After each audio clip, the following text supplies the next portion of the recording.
Good morning, leaders. Welcome and welcome to Zoom. Good morning, sir. Prakash garu. Welcome to Zoom. So, Sir, good leaders morning, sir. అందరికి Thank you, sir.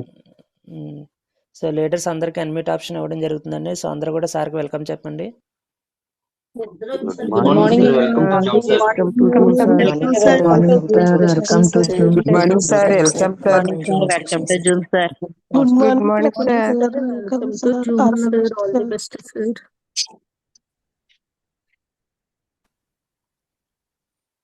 Leaders మిగతా వాళ్ళందరూ కూడా సార్కి message రూపంలో welcome చెప్పండి. Good morning sir. Heartly welcome sir. Prakash garu continue sir.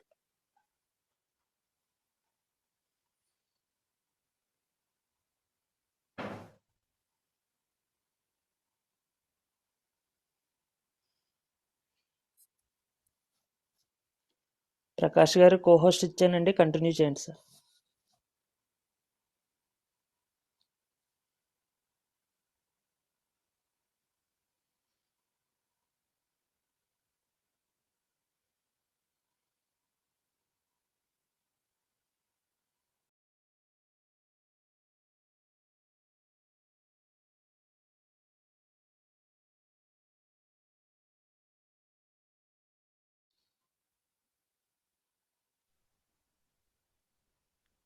Hello మాట్లాడండి sir.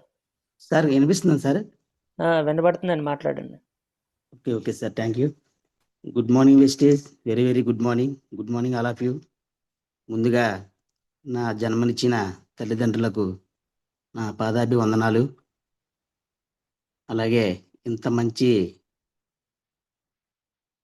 పూలబాట వేసిన పేదవాడు ధనవంతుడిగా కావాలని మంచి సంకల్పంతో మంచి ఈ బాట వేసిన గౌతమ్ బాలి సార్కి ఒకసారి శిరస్సు వచ్చి పాదాభివందనాలు. అలాగే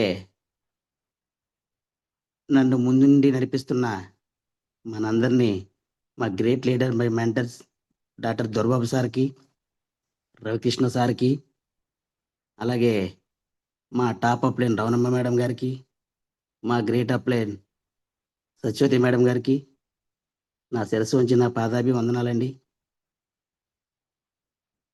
ఆ లీడర్స్, ఈ జూమ్కి అటెండ్ అయిన ప్రతి ఒక్క లీడర్కి నా శిరస్సు ఉంచి పాదాభివందనాలు. సరే సార్, నేను సెషన్లోకి వెళ్తున్నాను సార్. ముందుగా నా లైఫ్ జర్నీ చెప్తాను సార్. ఏ విధంగా నేను ఇప్పటిదాకా ఇక్కడ దాకా వచ్చానో, ఇక్కడి నుంచి ఎక్కడి దాకా వెళ్ళబోతానో ఈ వెస్టేజ్ని పట్టుకొని. ఇప్పుడు ఫస్ట్ నా స్టార్ట్ ఎక్కడి నుంచి స్టార్ట్ అయిందో అక్కడి నుంచి చెప్తాను సార్. సార్, నా voice clear sir? Clear sir, clear, మాట్లాడండి. Okay, thank you sir. మాది ఒక నిరుపేద కుటుంబం అండి. ఎలమంచిల దగ్గర ఒక మారుమూల గ్రామం, ఏనుగుతుననే గ్రామం అండి మాది. ఒక వ్యవసాయ కుటుంబం. మా నాన్నగారు, అమ్మగారు కూలి పని చేస్తూ, వ్యవసాయం చేస్తూ, సొంత పొలం, ఎకర పొలం ఉందండి, సొంతంగా వ్యవసాయం చేస్తూ జీవనం సాగించేవారు. మేము 5 పిల్లలమండి. ఫస్ట్ ఒక అన్నయ్య పుట్టారు. ఆ అన్నయ్య చనిపోవడంతో కొద్ది నిరాశ చెంది కొన్ని రోజులు కొద్ది ఇబ్బందులు పడేవారట తల్లిదండ్రులు ఇద్దరు కూడా. తర్వాత అక్క కూడా పుట్టింది. కొన్ని రోజులకి తను కూడా అలాగే అవడం వల్ల దగ్గరే చాలా ఇబ్బంది పడ్డారు. ఒక వ్యవసాయం చేస్తూ జీవనం సాగించలేక, వ్యవసాయం చేయలేక ఈ పిల్లలు చనిపోవడంతో కొద్దిగా ఇంట్లో కొద్దిగా నిరాశ చెంది ఒక పంతుల దగ్గరికి వెళ్తే ఒకసారి ఇలా అని చెప్పారంట, మీరు కొన్ని రోజులు ఈ ఊరిని, ఈ ఇంటిని వదిలి వెళ్తేనే మీరు ముందుకు వెళ్ళగలరు, లేకపోతే చిన్న దోషం ఉందని చెప్పారంట. అది పట్టుకొని ఎకరా పొలం అక్కడ వదిలేసి అమ్మా నాన్న ఇక్కడ అనకాపల్లికి రావడం జరిగింది. నేను పుట్టి 6-7 సంవత్సరాల తర్వాత ఇలా ఇబ్బందులు పడుతున్న క్రమంలో నన్ను తీసుకొని ఈ అనకాపల్లికి రావడం జరిగింది. అనకాపల్లికి వచ్చి ఒక కూరగాయల షాప్లో ఒక కూలి పనికి జాయిన్ అయ్యారు మా నాన్నగారు. అప్పుడు నా వయసు 8 సంవత్సరాలు.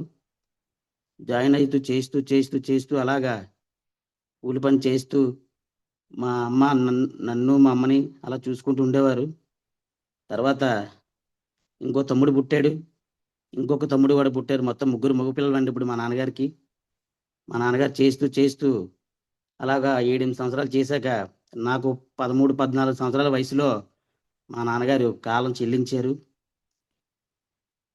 అలాగే మా నాన్నగారు చేసే పనే, మా నాన్నగారు కూలి పని చేసినప్పుడు ఏదైతే భోజనం అది పట్టుకెళ్తే ఆ భోజనం పట్టుకెళ్ళిన క్యారేజీలోనే మా ఇంటి కూరగాయలు మేము వండుకు తినడానికని చెప్పేసి ఏదో పచ్చిమిరకాయలు, టమాటా, ఉల్లిపాయలు ఆ క్యారేజీలో వేసి అవి మా అమ్మగారికి ఇస్తే అవి మా అమ్మగారు వాటిని పట్టుకొని ఇంటికి వచ్చి కొన్ని రోజుల తర్వాత ఇన్ని వండుకొని తినలేం కదని చెప్పేసి వాటితో 2-3 రకాలు కూరగాయలు కొని అది ఒక చిన్న వ్యాపారం కింద ఒకడి మీదే ఇంతమంది బతకాలంటే కష్టంగా అని చెప్పేసి 200-300 పనికి మనం కష్టపడాలి. కొద్దిగా అద్దిల్లు ఏ ఒక దారి కూడా లేదు.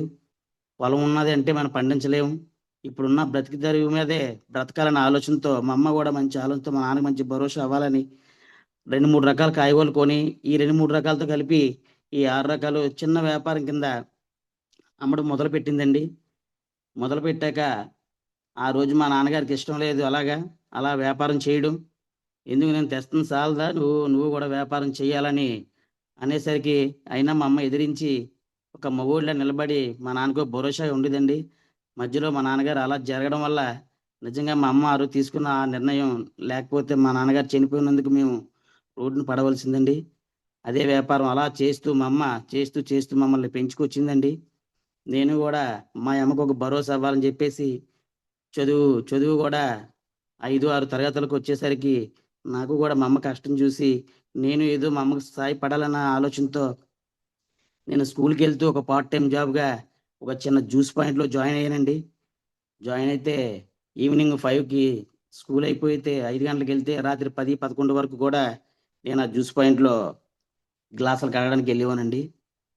అలా వెళ్తూ వెళ్తూ ఒక 2-3 సంవత్సరాలు అలా వెళ్ళి ఒక రూ. 10 నెలకు రూ. 300 జీతానికి తెస్తే మా అమ్మకి అదే కొద్ది ఆనందం అనిపించేది. ఏదంటే అప్పుడున్న పరిస్థితులు బట్టి నా రూ. 300 మా అమ్మకి చాలా ఎక్కువగా ఉండేదండి.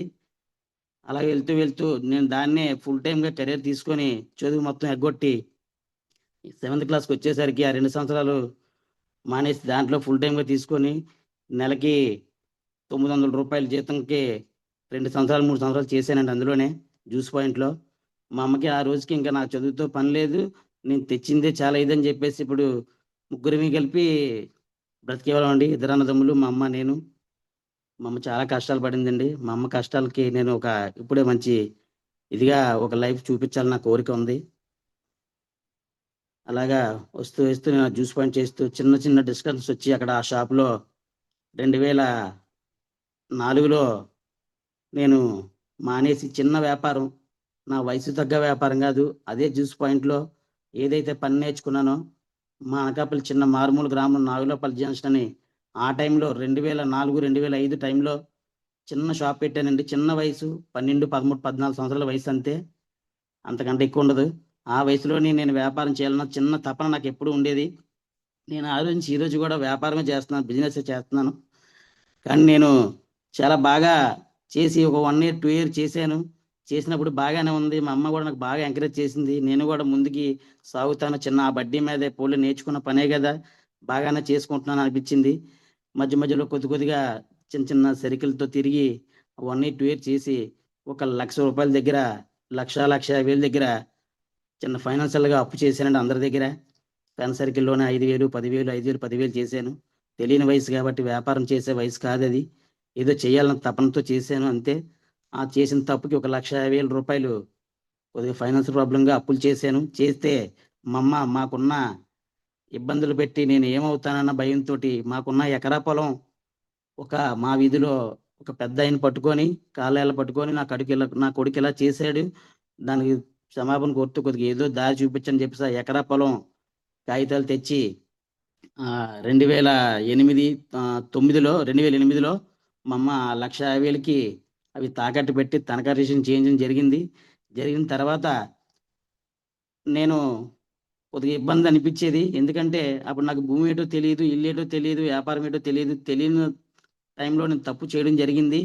జరిగిన తర్వాత 1,50,000కి తాకట్టు పెట్టి తనఖా రిజిస్ట్రేషన్ చేయించి మా అమ్మ నన్ను మళ్ళీ నిలబెట్టాలన్న కోరికతో, పోతే నా ఇల్లు ఒకరు పోయినా పర్లేదు, నా కొడుకులు నేను పెంచుకుంటానన్న మంచి ఆలోచనతో మా అమ్మ చేసింది. అయినా నాకు జ్ఞానోదయం అవ్వలేదు.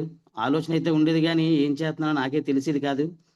అలా చేసే తరుణంలో మళ్ళీ ఆ 1,50,000 తీసి తనఖా రిజిస్ట్రేషన్ పెట్టి ఉన్న వాళ్ళందరికీ అప్పులు తీర్చి మళ్ళీ ఒక 10,000 రూపాయలు ఇచ్చి మళ్ళీ వ్యాపారం స్టార్ట్ చేసేలా చేసింది.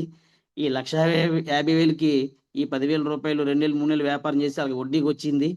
తర్వాత రాను రాను అలాగా వ్యాపారం లేకపోవడంతో, పెట్టుబడికి డబ్బులు లేకపోవడంతో షాపు ఆఫ్ చేయడం జరిగింది. ఆఫ్ చేసి ఏం చేయాలో తెలియని పరిస్థితిలో నేను మళ్ళీ వెంటనే ఇంకో పని ఎత్తుకోవడం జరిగింది. 4 రోజులు 5 రోజులు అటు ఇటు తిరిగి ఇక్కడ అనకాపల్లిలోనే ఒక sweet shop, Shanmukha sweet shop అని ఉంది. ఆ షాప్లో సేల్స్మెన్గా జాయిన్ అయ్యాను. రోజుకి 80 రూపాయలు జీతం, 2,400 రూపాయలు నెలకి. అలాగ ఒక 2 సంవత్సరాలు చేశాను సేల్స్మెన్గా.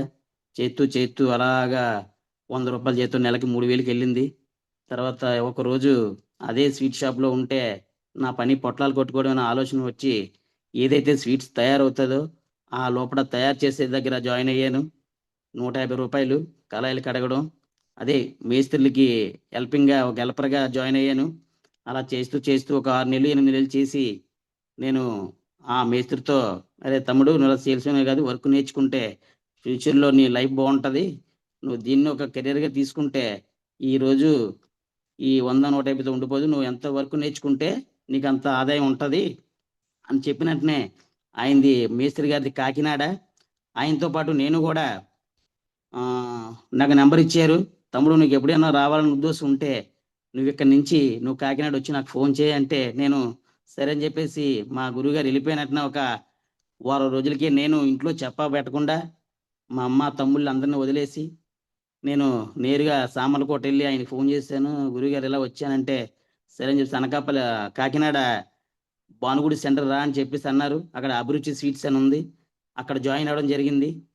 రోజుకి 200 రూపాయలకి, ఆ టైంలో 200 రూపాయలకి జాయిన్ అయ్యాను 2011. అలా వెళ్తూ అక్కడి నుంచి నేను ఎక్కడున్నానో కూడా మా ఇంట్లో వాళ్ళకి తెలియదు, అసలు ఉన్నానా లేనో కూడా తెలియదు. వాళ్ళకి తెలియపోయినా మా అమ్మ అక్కడ కాకినాడ మేస్త్రి మళ్ళీ ఒక 6 నెలలు పోయాక మళ్ళీ వచ్చి అనకాపల్లిలో అదే షాప్లో ఎక్కితే అందులో నాతో ఉన్న ఫ్రెండ్స్ ఇలా పలానా దగ్గర నుంచి ఒక మేస్త్రి వచ్చారు, మీ అబ్బాయి పలానా దగ్గర ఉన్నాడు అని చెప్తే, చెప్పిన మస్టా రోజే వేరే మేస్త్రికి నెంబర్ తీసుకొని నేను ఎక్కడ పని చేస్తున్నాను అక్కడ ఫోన్ చేసింది మా అమ్మ. చేసి, బాబు ఎక్కడున్నావు, ఎంత పని చేసావేటి, నీకోసం నేను ఇంత తపన పడ్డాను, నేను బ్రతకాలా చావాలని మా అమ్మ చెప్తే, అమ్మ నువ్వేం భయపడొద్దు, నేను పని నేర్చుకోవడానికి వచ్చాను, నేను ఏ రోజుకైనా అక్కడికి వస్తాను అని చెప్పేసి అన్నాను. అక్కడికి అదే ఫోన్ లాస్ట్ ఇంకా మళ్ళీ 1 ఇయర్ తర్వాత మళ్ళీ మా అమ్మని కలవడం జరిగింది. నేను అలా వెళ్తూ చాలా దిక్కుల కాకినాడ, తాపేశ్వరం, మండపేట, యానం, తణుకు ఇవన్నీ పని చేసుకుంటూ డబ్బులు అయితే సంపాదించలేదు కానీ అలా పని నేర్చుకుంటూ ఒక ఊరు దాటి వెళ్ళాను. అలాగే నెల్లూరు, తిరుపతి, కావలి దాకా వెళ్ళానండి. పని బాగా నేర్చుకున్నాను. 2020 అండి. 2020లో నేను అక్కడ పనిచేసేవాడిని. పనిచేసేటప్పుడు నాకు మామయ్య పరిచయం అయ్యారు. అదే మా గ్రేట్ అప్లైన్ సత్యవతి మేడం గారు, అలా ఆయనగా హస్బెండ్ గారు అక్కడ పరిచయం అయింది. అక్కడే నాకు పరిచయం. ఈ వెస్టేజ్ పరిచయం అవడానికి కారణం కూడా నా ముఖ్య కారకుడైనటువంటి మా మామయ్యకి ఒకసారి పాదాభివందనాలండి. ఆయన ద్వారా నాకు ఈ పరిచయం అయింది. ఇప్పుడు ఆ స్టోరీ కూడా చెప్తాను. అలాగా 2012లో అక్కడ పనిచేసామనండి. 2012, 22 కాదు, 2012, 2013 అక్కడ పనిచేశాను. 2014లో నేను ఎక్కడ ఉన్నాను తెలుసుకొని మళ్ళీ మా అమ్మ నీకు పెళ్లి సంబంధాలు చూస్తున్నాను, నువ్వు రావాలి అని చెప్పేసి అంటే, నాకు వచ్చే ఉద్దేశం అయితే లేదమ్మా, నేను ఇటుపక్కే బతుకుతాను, నీకు ఇద్దరే కొడుకులు అనుకోని చెప్పేసి మా అమ్మ కూడా చెప్పాను. నేను చెప్తే, అంత మాట అనకు బాబు, నా గుండె పగిలిపోతుంది, నువ్వు వస్తావని కోరికతో కలగానే ఉన్నాను, నేను ఇక్కడ చాలా బాధపడుతుందని చెప్పేసి మా అమ్మ చాలా బాధపడేదండి.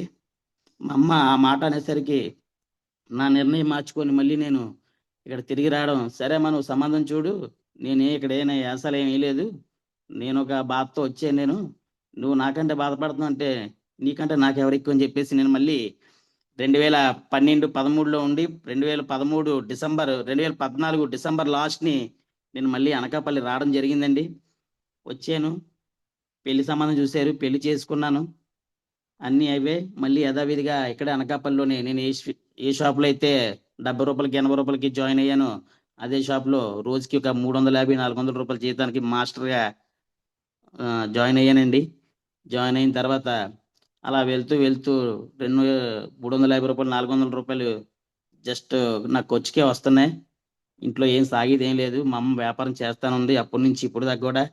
2000 మా నాన్నగారు చనిపోయినప్పుడు ఏదైతే విద్య నేర్చుకుందో మా అమ్మ, నాకు పెళ్ళి అయ్యే వరకు కూడా అదే విద్య చేస్తూనే వస్తుంది. వస్తూ వస్తూ తరుణంలో నేను ఏదైనా చెయ్యాలి, ఒకళ్ళ కింద ఎన్నాళ్ళు పని చేస్తానని ఒక మంచి నిర్ణయం తీసుకొని చేతిలో డబ్బులు లేని సమయం ఒక 50,000 60,000 పట్టుకొని ఒక బిజినెస్లో దిగింది. ఇదే బిజినెస్ స్వీట్ స్టాల్. ఈ రోజు నేను ఏదైతే బ్రతుకుతున్నానో అదే బిజినెస్. మా స్వీట్ షాప్ పేరు భక్తాంజనేయ స్వీట్స్ అండి. అనకాపల్లిలో మంచి ఫేమస్. ప్రతి విలేజ్ కూడా ఇవాళ భక్తాంజనేయ అంటే మంచి నేము. నేను నేర్చుకున్న పనే నేను మంచి ఇదిగా తీసుకున్నాను. నేను ఏదైతే సంకల్పంతో నేను షాప్ పెట్టానో అదే సంకల్పంతో ఈ రోజు కూడా అలాగే నడుస్తుంది. తర్వాత నేను షాప్ పెడదాని నిర్ణయం తీసుకున్నాను. తర్వాత ఆ తరుణంలో మా మామయ్యకి ఫోన్ చేశాను, మామయ్య ఇలాగ షాప్ పెడుతున్నాను, మరి నువ్వు ఒకసారి వచ్చి నాకు ఏదో ఐడియా ఇవ్వాలనుకుంటే మరి అన్ని మాయ దగ్గరుండి పోయి అది వేయడం అది చేసాడు. ఆ తరుణంలో 2 సంవత్సరాలు పోయిన తర్వాత మళ్ళీ ఒకసారి కొద్దిగా రిపేర్ వచ్చినప్పుడు మళ్ళీ ఫోన్ చేశాను మాయరా అని. అప్పటికి మాయ నన్ను చూసినప్పటికీ, మాయ మళ్ళీ 2 ఇయర్స్ తర్వాత వచ్చినప్పటికి చాలా చేంజ్ అయింది లైఫ్. నిజంగా మామయ్య అనుకున్నారు. అక్కడ నెల్లూరు కావలిలో పనిచేసేటప్పుడు 10 మంది స్టాఫ్ కాకినాడ కుర్రోళ్ళం పనిచేసే వాళ్ళమి. పనిచేస్తే అందులో 9 మంది క్యారెక్టర్ ఒకటి, నా ఒక్క క్యారెక్టర్ ఒకటి ఉండేది. ఆ 9 మందే బాగుంటారు, ఈ ఒక్కడే చెడిపోతాడు అనుకున్నాడు. అదే 2 సంవత్సరాలు పోయిన తర్వాత వచ్చాక అదే మాట మామయ్య నాకు మళ్ళీ అన్నారు. 9 మంది పోయారు, నువ్వు ఒకడవే నించున్నావు. నిజంగా గ్రేట్ రా, నువ్వు నిజంగా చాలా అద్భుతమైన, నిజంగా నువ్వు ఇది ఎంచుకోవడమే మంచి నిర్ణయం. నిజంగా నీతో ఉన్న వాళ్ళు అందరూ చెడిపోయారు, నువ్వు ఒక్కడే బాగుపడ్డాడు. నాకు మాయ చాలా ఆనందం అనిపించింది. ఆ రోజు నుంచి ఈ రోజు వరకు కూడా తర్వాత అలా వ్యాపారం చేస్తూ చేస్తూ చేస్తూ 2018లో ఒక మంచి చిన్న సైట్ తీసుకున్నామండి. ఒక 15 లక్షలు పెట్టి. ఈ రోజు నేను ఏదైతే ఇంట్లో ఉన్నానో ఆ ఇల్లు జాగా 15 లక్షలు పెట్టి తీసుకున్నామండి. 2 సెంట్లలారా.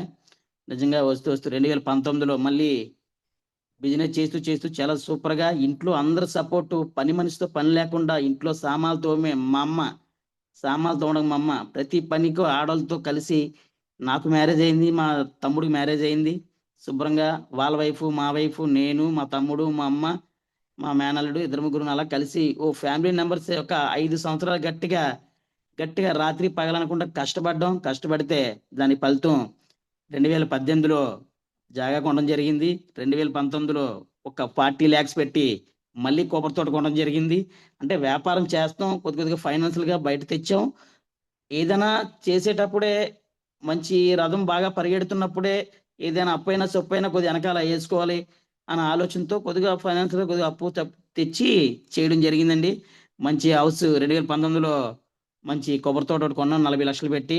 ఈవేళ ఒక 1 కోటి రూపాయలు విలువ చేస్తుంది. ఈవేళ అదే 2 సెంట్లన్నర సైట్లో 2021 స్టార్ట్ చేసామండి. 1 కోటి రూపాయలకి ఏవో మంచి డ్రీమ్ హౌస్. ఏ అయితే ఇంట్లో 50 రూపాయలు 60 రూపాయలు 70 రూపాయలు అద్దె నుంచి 150 రూపాయలు 250 350 500 600 1000 1500 2000 రూపాయలు అద్దె వరకు మా అమ్మ 25 సంవత్సరాలు ప్రతి ఇల్లు తిప్పిందండి. ఇల్లు మారినప్పుడల్లా సామాన్లు మోసుకోవడమే సరిపోయేది. జీవితం ఇదేనా మారుతుందా అనుకున్నాను. కానీ నా కళ, నేను బిజినెస్ స్టార్ట్ చేసిన తర్వాత నా కళ నెరవేరిందండి. 1 కోటి రూపాయలు ఎక్స్ట్రాడినరీగా జనం చూసే వాళ్ళకి ఇది ఇల్లా బంగార ఇంధనం అన్నట్టు కట్టుకున్నామండి. ఎందుకంటే నా డ్రీమ్ ఓన్లీ ఒక హౌసే. నాకు కారు మీద బంగ్లా మీద ఏమీ లేదు. నాకు హౌస్. మా అమ్మ కళ. నా భర్త చనిపోయినట్టు నేను చనిపోతే నా బిడ్డలకి ఏ దారి లేదు, ఓ చెట్టు కింద పక్షులు అయిపోతారు మా అమ్మ అనుక్షణం బాధపడుతుండేది.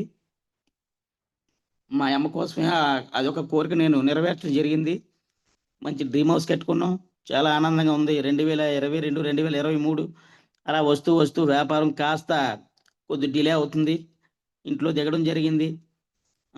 డిలే అవుతుంది, కొద్ది వ్యాపారం తగ్గింది. అలాగా మరి ఏ కన్ను పడిందో ఏ గోల అయిందో నరగోస పట్టి కొద్దిగా ఒక 1 year 2 year చాలా కింద మీద తలకిందలు అయిపోయిందండి పరిస్థితి. ఎందువల్లంటే చేసి వ్యాపారం ప్రతిరోజు వ్యాపారం నెలకు రోజుకు 10,000 20-30 వేలు వ్యాపారం జరిగితే స్వీట్ షాప్ అంటే ఎంత ఒళ్ళుంచి కష్టపడితే అంత ఇది అంటారు. అలాగా రోజుకు 10,000 రూపాయలు వెనకేస్తే ప్రతిరోజు ఇన్కమ్ కూడా బీరువా తీసి చూస్తే బీరువా నిండా డబ్బులే ఉండి, ఎందుకంటే అప్పటికి ఏ ఇన్వెస్ట్మెంట్ పెట్టలేదు, దేని మీద పెట్టలేదు కాబట్టి వచ్చిన డబ్బు వచ్చినట్టే. ఒక 20-30 తులాల బంగారం కూడా కొనుక్కున్నాం. పావుతులం బంగారం కూడా లేదు మాకు ఆ టైం వరకు. 2015-16 నా పెళ్లికి పక్కింటోళ్ళు ఎదిరింటోళ్ళది చైను ఉంగరాలు వేసుకొని పెళ్లి చేసుకున్న వాడిని. ఈరోజు ఇల్లు మొత్తం ఫ్యామిలీ మొత్తం మీదకి 30-40 తులాల బంగారం అదే వ్యాపారం మీద కొన్నామండి. అలాగే ఆ బంగారమే బ్యాంకులో పెట్టి ఆ 2022లో ఇల్లు స్టార్ట్ చేసేటప్పుడు 2021 ఇల్లు స్టార్ట్ చేసేటప్పుడు స్టార్టింగ్ బంగారం బ్యాంకులో పెట్టి 10 లక్షల రూపాయలు తెచ్చి ముందు ఫౌండేషన్ తీయడం, పిల్లర్స్ వేయడం జరిగిందండి. ఆ తర్వాత ఫైనాన్స్ బయట తెచ్చి వ్యాపారం చేస్తూ ఆ వచ్చిన డబ్బులు వడ్డీలు కడుతూ ఈ ఏదైనా అవనియండి నా కలమోటి నెరవేరిపోయింది. అది అప్ప అవని ఏదవని నా కళ ఇల్లు కట్టాలన్న కోరిక నెరవేరిపోయింది. అందరూ కలిసి ఉండేవాళ్ళం, బాగా ఉండేవాళ్ళం. ఈ మధ్య మధ్యలో చిన్న చిన్న మనస్తాపాలు వచ్చి మధ్యలో మా అమ్మగారికి ఆరోగ్యం కూడా బాగాలేదు. తర్వాత అక్కడ ఉన్న పాయింట్ నుంచి గృహప్రవేశం అయ్యాక అందరూ చూసి గోల పెట్టి వ్యాపారంకి చిన్న దెబ్బ తీశారండి. మనం ఎక్కడైతే వ్యాపారం చేస్తున్నామో పొగ వచ్చేస్తుంది, అది వచ్చేస్తుందని కొద్దిగా ఇబ్బంది పెట్టారండి. ఇబ్బంది పెట్టడంతో ఏదైతే స్థానం మనకి కూడి పెట్టిందో ఆ స్థానం మారేసరికి మొత్తం అంతా తలకిందలు అయిపోయిందండి. ఎందుకంటే అంత వ్యాపారం 20-30 వేల రూపాయల వ్యాపారం రోజుకి 10,000 అమ్మడం కూడా చాలా కష్టం అయిపోయింది. కష్టం వద్దు అలాగా ఓర్చుకుంటూ తెచ్చిన డబ్బులకి వడ్డీలు ఒకటి దగ్గర అలాగా చేస్తూ పెంచుకుంటూ వస్తున్నానండి. ఇప్పటికీ కూడా అదే జరుగుతుంది. ప్రజెంట్ ఏ దారి కూడా లేదు. ఉన్నది ఒకటి కొబ్బరి తోట ఉంది. ఈవేళ ఆ రోజు ఏదైతే 40 లక్షలు పెట్టుకున్నా ఈవేళ 1 కోటి రూపాయలు అమ్మేస్తే 1 కోటి రూపాయలు వస్తుంది. ఈవేళ ఇన్వెస్ట్మెంట్ ఇంటి మీద కూడా 1 కోటి రూపాయల దగ్గర ఉంది. అలాగే అప్పుడు 1,00,000 రూపాయలకి తాకట్టు పెట్టిన మా సొంత భూమి స్టార్టింగ్ నేను చేసిన ఏదైతే తప్పు ఉందో దానికి 2008 నుంచి 2014 నేను వచ్చేసరికి 1,00,000కి 5 లక్షల రూపాయలు వడ్డీ అయిందండి. రూపాయి వడ్డీ లెక్కేసుకున్నా. వాళ్ళు ఏమైంది అనుకున్నారంటే నేను 1,00,000 రూపాయలు 1,50,000 రూపాయలు ఇచ్చాను కదా. ఈ ఆ రోజుల్లో 2008-9 టైంలో రాజశేఖర రెడ్డి గారు రాకముందు ఏదైనా సెంటు 1,000 రూపాయలే కదండి. విలేజ్ లో సెంటు 1,000-1,500 వాళ్ళు నేను వడ్డీ కట్టలేదు, ఆ ఎకరం భూమి వాళ్ళది అనుకుని వాళ్ళు డిలే చేసి అడగలేదండి. నేను వచ్చి 2014లో బిజినెస్ స్టార్ట్ చేశాక నేనే స్వయంగా 2016లో ఈ ఏదైతే 2 సెంట్లు ఉందో అది కొనక ముందు ఒక 5 లక్షల రూపాయలు పట్టుకొని 2 లక్షల రూపాయలు 3 లక్షల రూపాయలు పట్టుకొని నేనే వెళ్ళిన ఇంటికి వెళ్తే ఏ భూమి వెళ్ళిపోయి ఛానల్ అయింది అని అంటే నేను ఒక 10 మనుషులను పట్టుకొని రిజిస్ట్రేషన్ ఆశ్రయించి ఇలా తనఖా రిజిస్ట్రేషన్ చేసామండి. అంటే లాస్ట్కి ఏమైందంటే తనఖా రిజిస్ట్రేషన్ అనేది 1 year 2 years ఉంటుంది. 3 years తర్వాత మళ్ళీ రిటర్న్ ఏదైతే నువ్వు రాయించుకున్నావో మళ్ళీ ఆ పర్సన్ తీసుకొచ్చి నువ్వు రాయించుకోవాలమ్మా. ఇప్పుడు నువ్వు చేయడానికి ఏది లేదు. ఇప్పుడు వాళ్ళు కాదనుకుంటే ఏం చేసినా నీ వల్ల అవదాన్ని చెప్పేసరికి నేనైనా ఆ రోజు నాకు నించొని నా ఒక ఆపద కాపాడిన వాళ్ళని మనం ఏమి చేయకూడదు. ఎంతో మంది ఎన్నో మాటలు చెప్తారు, కానీ మన మైండ్ ఎలా ఉన్నది అనేది ఆలోచించాలని చెప్పేసి నేను 1,00,000కి 4 లక్షల రూపాయలు వేసి 5 లక్షల రూపాయలు ఇచ్చి ఆ ఎకరా భూమి విడిపించడం జరిగిందండి. ఇవాళ అదే ఎకరా భూమి 1 కోటి రూపాయలండి. సెంటు 1,00,000 రూపాయలు చేస్తుంది అక్కడ మా ఉన్న ఊర్లో భూమి. అదొకటి చేశాను. వ్యాపారం చేసి ఇల్లు కట్టాను, అది ఇడిపించాను. నా సొంతంగా ఒక కొబ్బరి తోట కొన్నాను సార్. తర్వాత ఏమైందంటే వస్తూ వ్యాపారం డల్ అయిందండి. తర్వాత పాయింట్ ఇక్కడి నుంచి అక్కడ మార్చడం జరిగింది. మళ్ళీ అప్పుడు మా ఆయన పిలిచాను. మా ఆయన పిలిచి ఎలా జరిగింది ఏంటంటే ఇలా జరిగిన పరిస్థితి ప్రజెంట్ ఎలా ఉంది మా ఆయన చెప్పాను. మళ్ళీ వేరే దగ్గర సైట్ లీజుకి తీసుకొని మళ్ళీ అక్కడ కార్ఖానా కట్టేటప్పుడు పొయ్యిలు వేయించడానికి మాయ వచ్చాడు. మాయ వచ్చినప్పటికి మా అమ్మ ఆరోగ్యం కొద్దిగా ఇబ్బందికరంగా ఉంది. ఎందుకంటే షుగరు అన్ని టెన్షన్స్. ఎందుకంటే నేను ఎక్కువ ఒత్తిడి తీసుకుంటున్నానన్న ఆలోచన మా అమ్మకు వచ్చింది. ఏంటి ఎంత ఫాస్ట్గా అంతా కలిసి 10 సంవత్సరాలు కూడా 6 సంవత్సరాలు 7 సంవత్సరాలు కూడా వ్యాపారం చేయలేదు. ఏంటి ఇల్లు కట్టేస్తున్నాడు, అక్కడ అది కొనేస్తున్నాడు, ఇది కొనేస్తున్నాడు, ఎక్కడో అప్పులు చేస్తున్నాడు. మళ్ళీ ఫస్ట్ ఉన్న భయం మళ్ళీ మా అమ్మలో మళ్ళీ పుట్టుకొచ్చి మా అమ్మకి లేని జబ్బులు మళ్ళీ మొదలయ్యాయి. అన్ని కొత్తగా క్రియేట్ అయినాయి జబ్బులన్నీ. షుగర్ కానీ, బీపీ కానీ, థైరాయిడ్ కానీ ఏ ఒక్క ఆరోగ్యపరంగా మా అమ్మ ఎప్పుడు చూడలేదు. నేను ఇల్లు కట్టడం, అక్కడ కొబ్బరి తోట కొనడం, ఫైనాన్షియల్ గా వ్యాపారం తగ్గిపోవడం, ఫైనాన్షియల్ గా ఇబ్బంది పడి నా ఒత్తిడి చూసి మా అమ్మకి మళ్ళీ ఆందోళన వచ్చింది.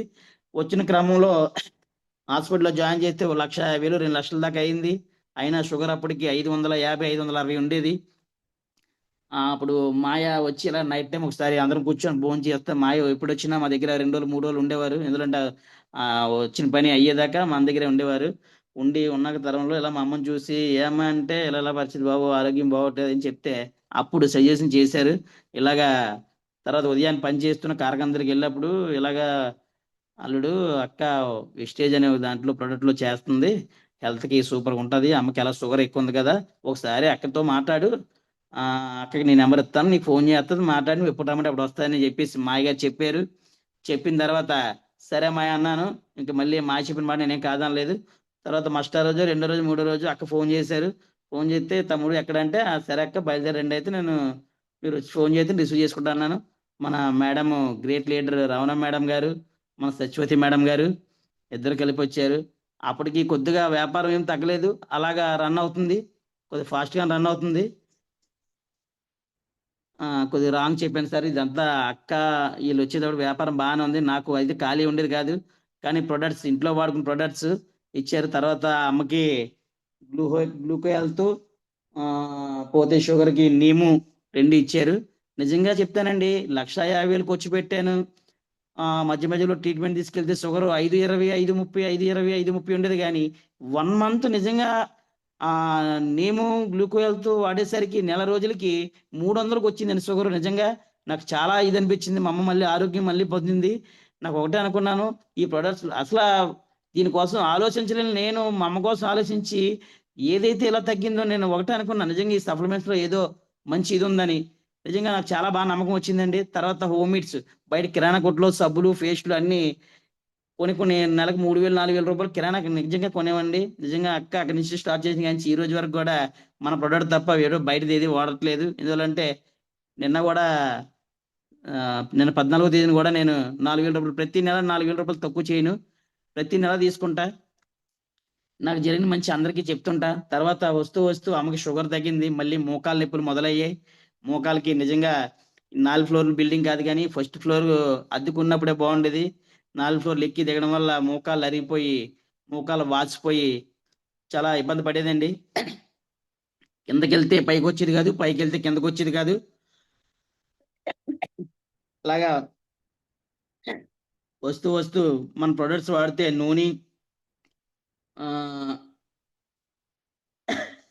కొలాజం, అలోవేరా 4 సప్లిమెంట్స్ చెప్పారండి అక్క. చెప్తే అవి కూడా వాడాం. అమ్మకి మోకాళ్ళ నొప్పులు కూడా చాలా బాగా, ఈ రోజు చిన్నపిల్ల కంటే దారుణంగా 10 సార్లు ఎక్కి దిగుతుంది మా 4 ఫ్లోర్ల బిల్డింగును. మా అమ్మకి ఆ 2 జబ్బులు చాలా క్లియర్ అయిపోయింది. ఇప్పుడు కూడా మా అమ్మ మొన్న స్టేజ్ మీద అన్నవరం మీటింగ్కి వచ్చి, మా అమ్మ నాలాగే నోట్లో అక్షరం ముక్క కూడా లేదు, స్టేజ్ మైక్ ఎట్టుకొని అందరూ వాడండి, అందరికీ ఆరోగ్యం ఉంది ఇందులో. ఫస్ట్ మా అమ్మను వాడమంటే మేమేదో విసిగిస్తున్నట్టు ఫీల్ అయ్యేది. అలాగా అదే నోరుతో మా అమ్మ చేత మైక్లో చెప్పించాను. ఫస్ట్ ఇలాగ నేనే కూడా అలా అనుకున్నాను మా అబ్బాయి మా కోళ్ళు ఇచ్చేటప్పుడు. కానీ నేను వాడే నేను చాలా ఆరోగ్యంగా ఉన్నాను. మా అమ్మ చెప్పడంతో చాలా ఆనందం అనిపించింది నాకు. ఈ రోజు కూడా మా అమ్మ చాలా చాలా ఆనందంగా సంతోషంగా ఉంది. ఇప్పుడు వచ్చి షుగర్ కానీ మోకాలిప్పులు కానీ మళ్ళీ ఈ రోజు కూడా 1 ఇయర్ పైన అవుతుంది. ఇప్పుడు కూడా మా అమ్మ చెప్పలేదు. తర్వాత ముఖ్యంగా నేను గట్టిగా నమ్మింది ఏంటంటే, నాకు మూలవ్యాధి ఉండేదండి. మూలవ్యాధి ఉన్నది, ఎప్పటి నుంచో ఇబ్బంది పడుతున్నాను. కానీ ఆపరేషన్ చేయించుకునే ఉద్దేశం లేదు. కానీ సిచ్యువేషన్ చాలా సీరియస్గా ఉంది, చేయించుకోవడం తప్పదు అనుకున్న టైంలో హాస్పిటల్కి వెళ్ళానండి. అనకాపల్లిలోనే కాన్ హాస్పిటల్ ఒకటే ఉంది, మూలవ్యాధికి స్పెషల్, అక్కడే వెళ్ళానండి. ఆ రోజు ఓ 2 days 3 days ముందు అక్క మా ఇంటి దగ్గరే ఉండేది. ఒక పాడేరు వెళ్ళాలని ప్రొడక్ట్స్ పట్టుకొని వెళ్ళారండి మా మిస్సెస్ అక్కన ఫీల్డ్కి. వెళ్ళిన తరంలో నేను ఆ రోజు ఒకరోజు అయింది, రెండో రోజు నాకు ఫోన్ చేస్తే ఫోన్ అతలేదు. ఎందుకంటే నాకు చాలా ఇబ్బంది పడుతున్న టైంలో హాస్పిటల్కి వెళ్ళి జాయిన్ అయ్యాను. జాయిన్ అయితే ఇమీడియట్లీగా మూలవ్యాధి తాలూకా పిలకలు ముదిరిపోయాని డాక్టర్ గారు చెప్పడం జరిగిందండి. చెప్పిన వెంటనే మరి ఏంటంటే పరిష్కారం అంటే ఇంకా దీనికి ఆపరేషన్ తప్ప ఇంకా ఆప్షన్ లేదన్నారండి. సరే చేయించేస్తానని చెప్పేసి నేను ఫిక్స్ అయిపోయి నేను 1,500 పెట్టి ముందు టెస్టులకు కూడా 1,500 కట్టానండి. కట్టి బెడ్ మీద పడుకొని, సార్ నేను రేపు మార్నింగ్ వస్తానండి, ఈవేళ అయితే అడ్మిట్ అవ్వనండి అని చెప్పేసి బయటకు వచ్చి మా అక్కకి ఫోన్ చేశానండి. మా అప్లైన్కి ఫోన్ చేస్తే మేడం గారు ఒక 1 hourలో చెప్తాను, కంగారు పడొద్దు, నువ్వేం చేయొద్దు, నువ్వు అక్కడి నుంచి ఇంటికి వెళ్ళిపోంటే నేను డైరెక్ట్గా ఇంటికి వచ్చానండి. తర్వాత సప్లిమెంట్స్ మా మిస్సెస్ మాస్టర్ వచ్చిన వెంటనే సప్లిమెంట్స్ తెచ్చిందండి. ఫైబరు, నూనె, స్పిల్లోనా, అలోవేరా, గ్యానోధర్మ, ఫ్లాక్స్ ఆయిల్, ఒక 6 ప్రొడక్ట్స్ వాడానండి. నిజంగా చెప్తే నమ్మరు, నేను నెల రోజులు వాడాను. అంటే 10 రోజులు వాడితేనే నేను అప్పుడు దాకా పడ్డ బాధ ఇంకా 1 రోజు 2 రోజులు భరాయిస్తే ఈ ప్రొడక్ట్స్లో దమ్ము ఎంత ఉందో తెలుస్తుందనే ఆలోచనతో నేను బాధ భరిస్తూ వాడానండి. వాడుతూ 10 రోజులకి బాగా క్లియర్ అయిందండి. నిజంగా అలాగా నేను 3 నెలలు కంటిన్యూ చేశాను. నిజంగా మూలవ్యాధి అనేది ఆపరేషన్ లేకుండా నిజంగా పోయిందంటే నేను ఈవేళ నా గుండెల్లో వెస్టేజ్‌ని ఒక ఆర్మీ జవాన్ జెండా ఆయన మీదెత్తి అలాగా దానికి రుణపడి ఉంటాడు. అలాగా వెస్టేజ్ జెండా నా మీదేసుకునేదాకా నాకు రుణపడి ఉంటాను వెస్టేజ్‌కి.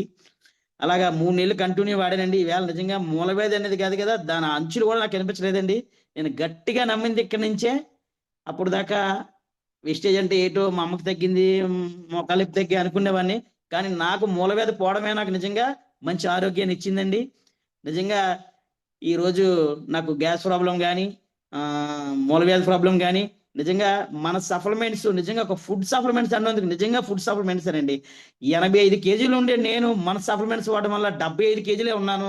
నిజంగా చాలా ఆరోగ్యంగా ఉన్నాను. నిజంగా ఫస్ట్‌లో నన్ను చూస్తే రమణ మేడం గారు గానీ, సత్యవతి మేడం గారు గానీ, ఒక దుంపలా ఉండేవాడిని. నిజంగా ఎంత క్యూట్‌గా అంటే బాడీలో ఉన్న చెడు అంతా పోయి మనిషిని ఎంత అద్భుతంగా మన ప్రొడక్ట్స్ కోసం ఎంత బాగా చెప్తామో మన మనుషులు కూడా అంత బాగా తయారు చేసే ఈ యొక్క అద్భుతమైన ప్రొడక్ట్స్ నిజంగా మర్చిపోలేమండి. నేనే వాడడమే కాదు, నాతో పాటు నేను ఎవరికైనా మొన్న మీటింగ్‌లో లేడీస్ నిజంగా అనకూడదు గానీ గ్రేట్ లీడర్స్ వాళ్ళ మీటింగ్ చూసి ఇంకా మైండ్ ఇంకా బాగా తట్టిందండి. మంచి లైఫ్, మంచి ప్లాట్‌ఫార్మ్ ఇలాంటి దాన్ని వదులుకోకూడదని నేను గట్టిగా బలంగా నమ్మానండి. ఇంతటి మంచి అవకాశం ఇచ్చిన నాకు thank you sir. Thank you madam. Me level చెప్పండి, మీ ఫస్ట్ ఇన్కమ్, హైయెస్ట్ ఇన్కమ్, మీ గోల్. నేను ఫస్ట్ నేను కొనుక్కున్న దానికి వచ్చింది నేను స్టార్టింగ్ ₹130 అండి నా ఫస్ట్ ఇన్కమ్. అలా వస్తూ ఫస్ట్ మంత్ నేను బ్రాంచ్, 2 నెలలకి సిల్వరు. నేను హైయెస్ట్ చెక్ తీసుకుందైతే 16,000 అండి సిల్వర్‌లో. కొన్ని రాని చిన్న చిన్న ప్రాబ్లమ్స్ వల్ల అలా కొద్దిగా నేను ముందుకు రాలేకపోతున్నాను. కానీ ఇక నుంచి ఏదేమైనా నేను ఒక పోరాటంలాగా నేను ఒక ఇన్స్పిరేషన్‌గా తీసుకొని నేను ముందుకు ఎళ్ళి నా డ్రీము ఏదైతే ఉందో నాకు చాలా పెద్ద డ్రీమ్ ఉందండి. అయన్నీ డ్రీము నేను ఏం చేసినా చేయలేను. ఒక వెస్టేజ్‌లో ఉంటే మటికి తప్పకుండా ఖచ్చితంగా నేను అనుకున్న డ్రీమ్ నేను నెరవేర్చుకుంటానని బలంగా గట్టిగా నమ్ముతున్నానండి. నేను ఆ బలంగా డ్రీమ్ పెట్టుకొనే చేస్తానండి ఇక నుంచి. నా డ్రీము క్రౌన్ అయ్యి మంచి టీమ్‌ని నెట్‌వర్క్ తయారు చేసుకోవాలండి. నాకు ఈ రోజే కాదు, ఆ రోజే కాదు. నేను డబ్బుల కోసం అయితే విషయంలో రాలేదు. ఫస్ట్ నా ఆరోగ్యం కోసం వచ్చాను. నాకు ఆరోగ్యం పొందాను. నా తల్లి ఆరోగ్యం పొందింది. ఇలాంటి ఆరోగ్యం ఎంతో మందికిచ్చి ఈ వెస్టేజ్ అంటే తెలిసేలా చేసి, ఒక పోరాటంగా చేసి, ఒక టీమ్‌ని మంచి టీమ్‌ని తయారు చేసుకుంటే, దాని వెనక వచ్చే డబ్బులే మనకి చాలు. ఎందుకంటే మంచి డ్రీమ్ తోటి మంచి అందరికీ ఆరోగ్యం ఇవ్వాలి. మంచి ఆరోగ్యంతో పాటు ఆదాయం ఇవ్వాలి. నిజంగా 3 జనరేషన్ ఇన్‌కమ్ అంటే ప్రతి పేదవాడి ఇంట్లో ఒక ధనవంతుడిగా చూడాలన్న కోరిక నేనెలాగా అవుతానో నాతో పాటు నా టీమ్ గూడా అలాగే అవ్వాలని ఆ డ్రీమ్ తోటి నేను వర్క్ చేస్తున్నానండి. నేను ఈ డిసెంబర్ లాస్ట్ కల్లా స్టార్ కంప్లీట్ చేసుకొని, మంచి కార్ తీసుకొని, నా లెవెల్‌లో ఒకళ్ళిద్దరికైనా మంచి అచీవ్‌మెంట్ ఇప్పించాలన్న మంచి కోరికతో, మంచి తపనతో నేను మొన్న బూట్ క్యాంప్‌కి వచ్చిన కాంచి ఒక రాత్రి పడుకునే రోజు లేదు. ఎందుకంటే నేను పడుకున్న వెస్టేజ్ వీడియోసే వింటాను. నేను పొద్దున్న లేచినా ఫస్ట్ వెస్టేజ్ వీడియో వింటాను. నా తర్వాత నేను అదే నా డ్రీము. నా పిల్లలకి మంచి పూలబాట, మంచి అవకాశం ఉంది నాకిందులో. నా పిల్లలు మంచి ధనవంతులుగా చూడగలను నేను. ఏదేమైనప్పటికి మటికి మంచి సంకల్పంతో నేను ముందుకెళ్తున్నాను మేడం. నేను తర్వాత నా మీద ఏదైతే ఆశ పెట్టుకుందో మా అప్‌లైన్, ఆ కల ఎప్పుడు తీరుస్తానా? నేను ఎప్పుడు క్రౌన్ అవుతానా? ఆ కళలో ఎలుగు చూడాలని నా కోరిక చాలా గట్టిగా ఉంది. మా అప్‌లైన్ రమణ మేడం గారు గాని, సత్యవతి మేడం గారు గాని, వీళ్ళందరి కోసం గట్టిగా బలంగా పనిచేస్తాను. సరే madam. So thank you sir. Madam గారు అందుబాటులో ఉంటే ఒకసారి మాట్లాడించండి సార్. రమణ మేడం గారు. రమణ సత్యవతి మేడం మేడం గారు గారు. కాదండి. రమణ సార్, మేడం గారు మీ కాదండి. మీ మా కోడలు మాట్లాడను మనమా? మేడం గారు నిద్రలో నిద్రలో ఉన్నారా? ఓకే, నిద్రలో ఉన్నదాన్ని లేపలేం. Okay sir. ఓకే ఓకే మా అండి. ఓకే. సంకల్పం నాకుంది కాబట్టి రాత్రి నుంచి నిద్ర పట్టలేదు. ఏదో రోజు నేను క్రౌన్ అయిన రోజు కారు వెనకాల బ్యాగ్ కట్టుకొని ఏ నిద్రలో ఉన్నా లేసి రావాల్సిందే. Okay sir. Thank you sir. Excellent journey అండి. సో స్టార్టింగ్ నుంచి మీరు రకరకాల వ్యాపారాలు చేశారు. సో మీ యొక్క అనుభవాన్ని షేర్ చేశారండి. సో అదేవిధంగా వెస్టేజ్ ఏ విధంగా కనెక్ట్ అయింది, సో ఏ ప్రొడక్ట్స్ వాడడం వల్ల రిజల్ట్స్ వచ్చింది, సో అదేవిధంగా మీటింగ్లు ఏ విధంగా కనెక్ట్ అయినది కూడా చాలా చక్కగా వివరించారండి. సో Thank you, మీకు ఆ sir. డెడికేషన్ ఉంది. సో మీరు అనుకున్న డ్రీమ్స్ అన్నీ కూడా ఫుల్ఫిల్ అవ్వాలని మనస్ఫూర్తిగా కోరుకుంటున్నాను sir. Thank you and all the best for your dreams అండి. Thank you sir.